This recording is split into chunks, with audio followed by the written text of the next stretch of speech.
Hello दोस्तों, आपके अपने YouTube channel Newton science online classes में आपका स्वागत है। टेलीग्राम चैनल भी न्यूटन साइंस ऑनलाइन क्लासेस के नाम से ही है।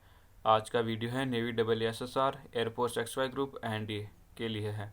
वाई ग्रुप के लिए सामान्य क्वेश्चन यानी जनरल साइंस के अंदर आता है, उसके लिए हैं।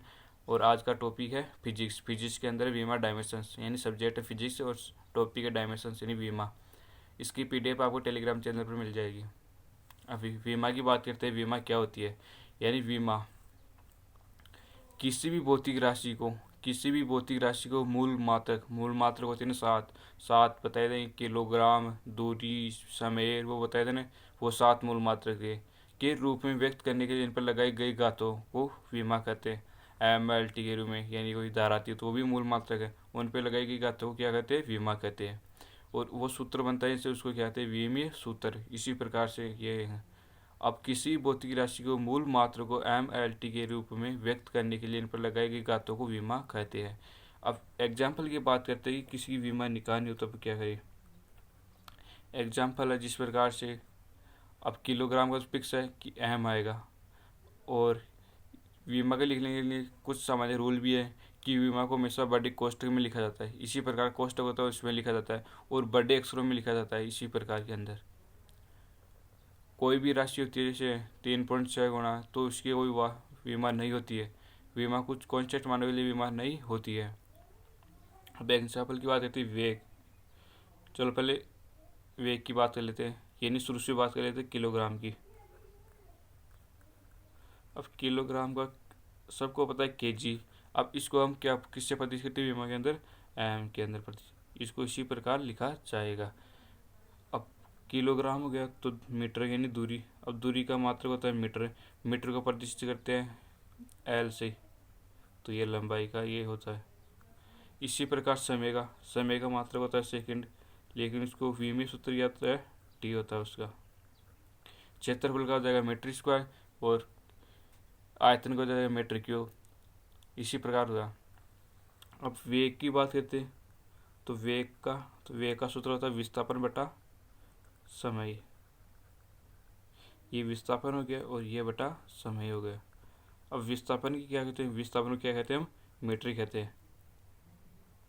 क्या कहते हैं? मीटर। तो इसकी विमा होगी L1, और समय की होगी T1। तो इसका ये विमी सूत्र बनेगा। M तो जीरो यहाँ पे, L1 है, और T ये ऊपर आ जाएगा तो इन्वर्स में चलेगा, तो M0 L1 T-1। इस प्रकार की विमी बनेगी। अब कुछ इंपॉर्टेंट विमा सूत्र बता देता हूँ आपको। सबसे पहले तो बल की विमा निकालते हैं, इम्पोर्टेंट है ये भी। बल की विमा किसे निकालेंगे? आपको सूत्र पता होगी, F बराबर क्या होता है? M M का तो हो गया M। अब A क्या है? त्वरण। त्वरण का होता है वेग बटा समय। तो वेग तो निकालिए, अब समय तो नीचे तो एक ऊपर जाएगा, तो इसकी ये हो जाएगी L1 और T-। तो ये त्वरण की विमा है। तो इसकी पूरी विमा क्या होगी? इसकी हो जाएगी ये M1 L1 T-2। तो ये बल की विमा निकल गई। इसी प्रकार कार्य की पूछ सकता आपको।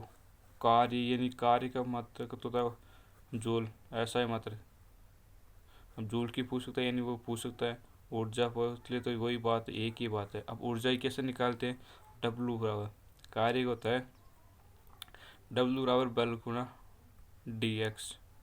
अब बल की विमा भी निकालिए, तो ये होगी M1 L1 और T-2, dx होगी L1। तो इसकी विमा होगी M1 L2 T-2। ये पूरी विमा होगी। ये होगी कार्य विमा। एक दाब की भी पूछी जाती है। अब इनके आपको सूत्र याद नहीं रहेगी, सूत्र उनके सूत्र लगभग अलग मैंने मैं बता चुका हूँ पहले वाले वीडियो में। तो दाब का क्या होता है कि दाब का सूत्र होता है बल बटा क्षेत्रफल। बल बटा क्षेत्रफल। अब बल की विमा निकालिए, M1 L1 T-2। अब क्षेत्रफल की क्या होगी? क्षेत्रफल की होती है L2। तो इसको क्या लिखेंगे? M1 एक L से तो L1 से एक माइनस M L-1 T-2। तो ये किसकी होगी? क्षेत्रफल की विमा। दाब की विमाई एक किसकी विमा बराबर होती है? प्रस्थ वो यंग प्रत्यास्थता गुणांक, यंग प्रत्यास्थता गुणांक, उसकी भी यही विमा होती है, ये सेम है यंग प्रत्यास्थता गुणांक। तो ये तीन विमा समान होती है, तो दाब एक यंग प्रत्यास्थता गुणांक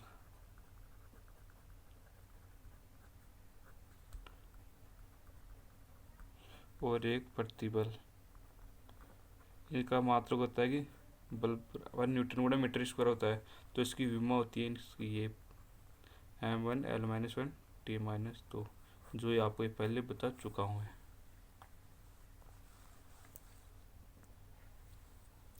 अब शक्ति की बात करते हैं। शक्ति, अब शक्ति की ये होती है P बराबर इसका मात्रा होता है P बराबर W/TP होता है, एक VY भी होता है।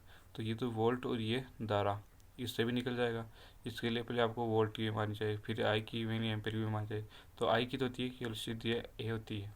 तो इसके सबसे सरल ये कि W/T, तो W क्या प्रतिशत है यहाँ पर जूल को, जूल क्या होता है M1 L2 और T-2 और T ये, तो ये होगी M1 L2 T-3, ये इसकी विमा बन गई। इसको बर्थडे कॉस्टिंग में लिया जाता है विमा को हमेशा, और ये बर्थडे होने जाए M/T बर्थडे होना चाहिए हमेशा। एक आपको संवेग और आवेग की विमाएं पूछते हैं कि इनकी यहाँ समान होती है।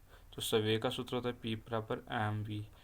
अब P m का तो हो गया m और v का हो गया L1 और T-1, तो इसकी विमा हो जाती है m1 L1 T-1। इसको बर्थडे कॉस्ट में लिखा जाता है। अब इसी प्रकार आवेग की विमा होती है।